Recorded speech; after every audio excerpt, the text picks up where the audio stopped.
Indonesia's nickel trap. How the world's biggest mineral bet is falling apart. In 2023, the price of nickel dropped 45% in a single year. That's the fastest collapse of a major industrial metal in over a decade. And it didn't happen because the world stopped needing nickel. It happened because one country flooded the market with so much of it that the entire global pricing structure broke. That country is Indonesia. Right now, Indonesia controls more nickel than any other nation on Earth. It built its entire economic strategy around that fact. It forced foreign companies to come build factories on its soil. It told the world, if you want nickel, you play by our rules. And for a while, it worked. Then it didn't. This is the story of what happens when a country bets everything on one resource, and why the consequences matter for the US, for the EV industry, and for the global supply chain that Washington is trying to reshape. The Nickel Kingdom, the resource that runs the EV revolution. Before we get into what's going wrong, you need to understand why nickel matters so much right now. Electric vehicle batteries, specifically the high-performance kind used in long-range EVs, require nickel. A lot of it. The cathode chemistry in batteries used by Tesla's Model S, GM's Ultium platform, and most premium EV manufacturers relies on nickel to pack in energy density. More nickel, more range. Indonesia holds roughly 22% of the world's known nickel reserves. It's not close. The next closest countries aren't even in the same league. If you want to build the battery supply chain for the EV era, Indonesia is, geographically, unavoidable. The Indonesian government understood this, and they made a decision that was either brilliant or reckless, depending on where you're standing today. The export ban that changed everything. For decades, Indonesia exported raw nickel ore, dig it up, ship it out, mostly to China. China would process it, turn it into useful materials, and capture most of the economic value. Indonesia got the environmental damage and a modest extraction fee. In 2020, Indonesia said, no more. The government, under then-President Joko Widodo, known as Jokowi, implemented a total ban on raw nickel ore exports. Not a tariff, not a quota, a ban. You want Indonesian nickel? You build your smelter in Indonesia. You hire Indonesian workers. You create value here. This is called a downstream industrialization policy. The concept isn't new. Resource nationalism has a long history, but the scale and the timing were unusually aggressive. The EU immediately filed a complaint with the WTO. Indonesia said, essentially, sue us. They had leverage, and they knew it. The gold rush. What happened next looked like a massive success. Companies flooded in. Chinese industrial giants, Tsingshan Group, CNGR Advanced Material, Huayou Cobalt, poured billions into smelting complexes on the island of Sulawesi. South Korean firms, including POSCO and battery material companies, began exploring partnerships. Hyundai announced EV-related investments tied to Indonesian nickel. The Morowali Industrial Park on Sulawesi, essentially a purpose-built factory city, became one of the largest nickel processing zones in the world. Smokestacks appeared where there had been jungle. Container ships lined up offshore. Indonesia's GDP climbed. Foreign direct investment hit record numbers. Jokowi declared Indonesia was becoming the battery hub of Southeast Asia. Washington and Brussels took notice, partly with interest, partly with alarm. And then the cracks started showing. How the government broke it. Speed without guardrails. Here's the thing about the Indonesian nickel boom. It was real. The investment was real, the factories were real, the jobs were real. But the way it was built created a set of problems that are now compounding on each other. And those problems run directly through government policy decisions. The Jokowi administration wanted speed. And to get speed, corners were cut. Environmental impact assessments were rushed or watered down. Land acquisition processes that should have involved lengthy consultation with indigenous communities were compressed or simply bypassed. Permits that should have taken years were issued in months. Dozens of processing facilities went up along the Sulawesi coastline in a remarkably short period. And the infrastructure, waste management, water treatment, community relocation support, didn't keep pace. This matters beyond the moral dimension, though the moral dimension is significant. It matters because Western companies are now required, by law and by investor pressure, to audit their supply chains for exactly these issues. The compliance wall. The EU's Corporate Sustainability Due Diligence Directive. The US Securities and Exchange Commission's climate disclosure rules. The growing body of ESG requirements that institutional investors impose on publicly traded companies. These aren't abstract principles. They're legal and financial requirements that multinational corporations have to comply with. When a European automaker or an American battery company runs a supply chain audit on Indonesian nickel, they're looking at, was the land acquired legally? Were indigenous communities properly consulted? Is wastewater being handled in a way that meets international standards? Are workers protected by enforceable labor agreements? In too many cases in Indonesia, the answer to these questions is complicated at best and damning at worst. Rivers near the Morowali complex have turned a copper-brown color from mining runoff. Communities that fish those waters for generations have lost their livelihoods. Reports from human rights organizations have documented cases of indigenous displacement without adequate compensation. For a Western company, putting this in your supply chain isn't just an ethical problem. It's a liability, and increasingly, it's a regulatory violation. The Prabowo problem. Jokowi's successor, Prabowo Subianto, took office in late 2024. He inherited both the nickel strategy and its contradictions. The policy direction under Prabowo has remained broadly similar. Continue downstream industrialization, continue prioritizing nickel as a strategic asset. But the execution has introduced new uncertainties. When global nickel prices crashed in 2023 and continued falling into 2024, Indonesia faced a policy dilemma. To protect prices, the government needed to reduce production, implement quotas, slow down mining permits. But the foreign companies that had already invested billions in Indonesian smelting infrastructure had built their business models on volume. Telling them to produce less destroyed their returns. The government went back and forth. Quotas were proposed, modified, walked back, reintroduced. For foreign investors trying to make decade-long capital allocation decisions, this kind of policy whiplash is poison. There's also a more structural issue. The Indonesian permitting and regulatory environment remains heavily relationship-dependent. Who you know, who you've paid, which official is currently in favor. These factors influence how quickly permits move, whether inspections are rigorous or perfunctory, whether a dispute gets resolved fairly. For American and European companies subject to the Foreign Corrupt Practices Act and equivalent laws, operating in this environment carries legal exposure that many boards are simply unwilling to accept. The fiscal squeeze. One more layer, the government's finances. Nickel royalties and corporate taxes on resource extraction were supposed to be a major revenue source for Indonesia's ambitious infrastructure and social programs. When nickel prices crashed and company profits fell, so did government receipts.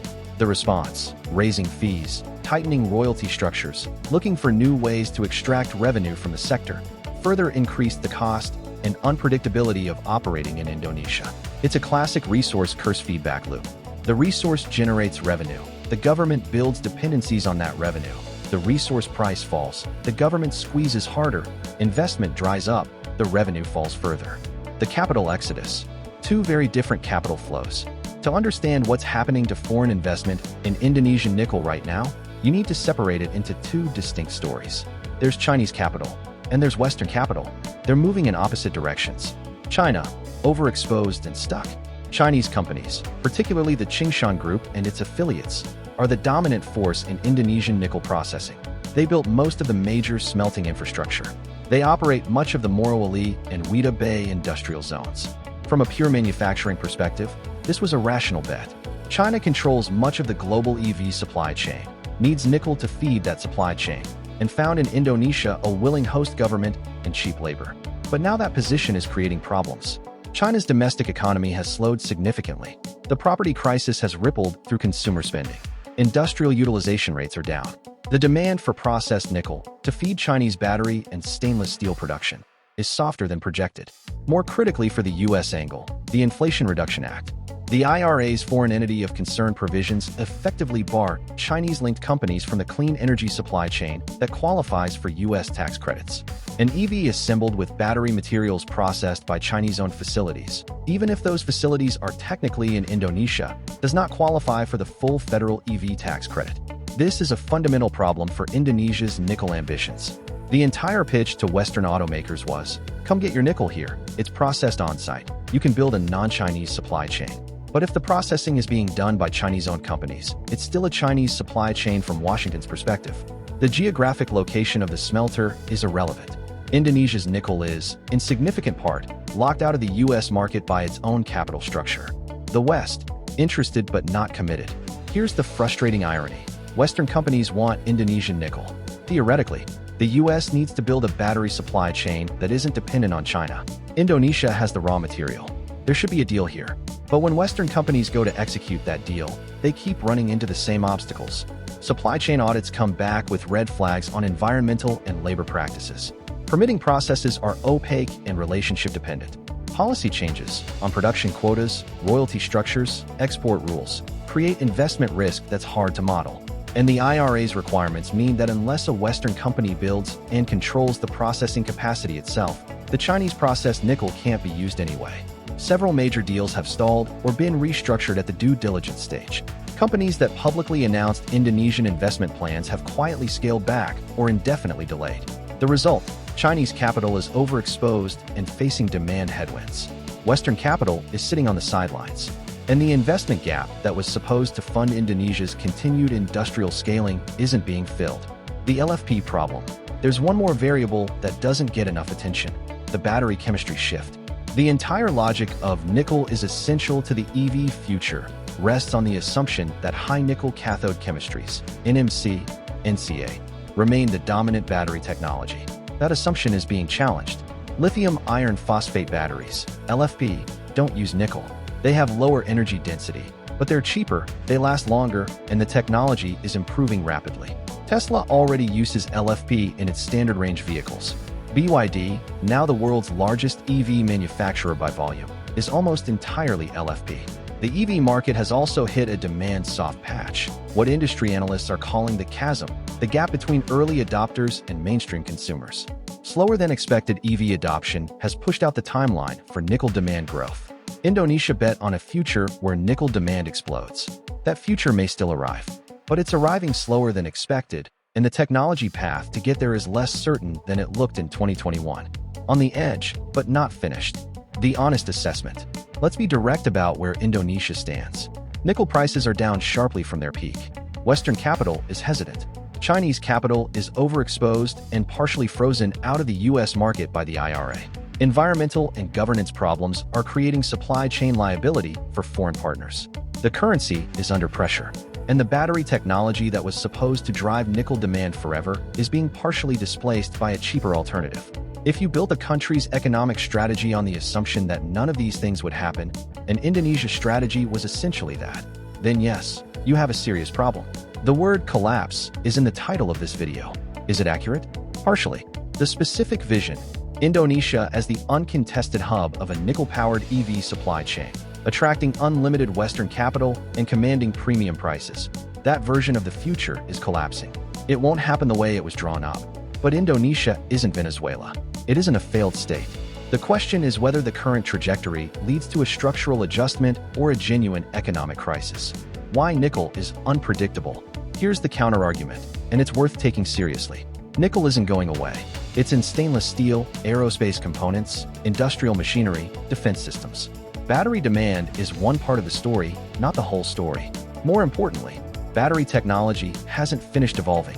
LFP is ascendant now, but solid-state batteries, which are expected to reach commercial scale sometime in the 2030s, may again favor high-nickel cathode chemistries for their energy density advantages. Long-range EVs, electric aircraft, grid-scale storage, these applications may not be well served by LFP.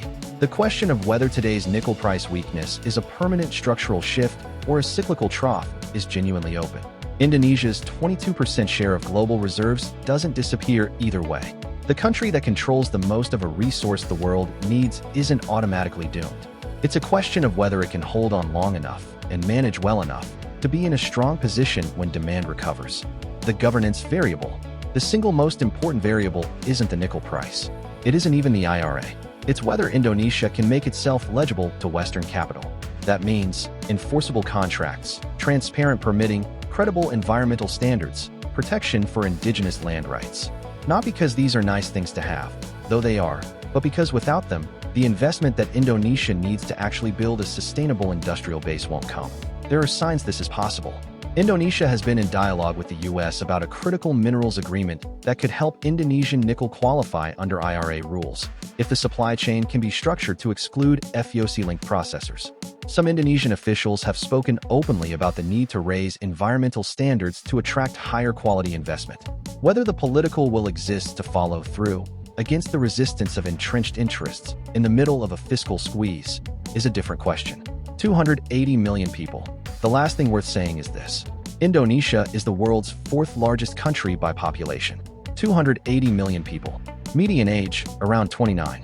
The demographic dividend hasn't run out. The domestic consumer market is growing. The digital economy, e-commerce, fintech, logistics, is expanding rapidly. Indonesia has produced some of Southeast Asia's most significant tech companies.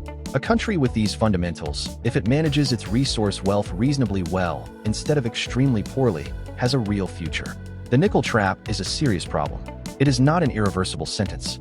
What Indonesia does in the next 5 years, on governance, on supply chain standards, on diversifying its economic base, will determine whether this story ends as a cautionary tale about resource nationalism or a case study in a difficult but successful pivot. Final word. For American viewers, here's why this matters beyond Indonesia. The U.S. is in the middle of a generational effort to rebuild its critical mineral supply chain, to reduce dependence on China for the materials that power EVs, batteries, and clean energy. Indonesia is, on paper, one of the most important partners for that effort. If Indonesia stabilizes, reforms its governance, and opens its nickel supply chain to Western capital on IRA-compatible terms, it becomes a genuinely important piece of America's industrial strategy. If it doesn't, if the governance problems persist, if Chinese capital remains dominant, if Western companies keep walking away, then the U.S. loses one of the few realistic alternatives to Chinese supply chain dominance in battery materials. The stakes aren't just Indonesian. They're American, too. Indonesia has the resource the world needs. The question is whether it can build the trust to go with it.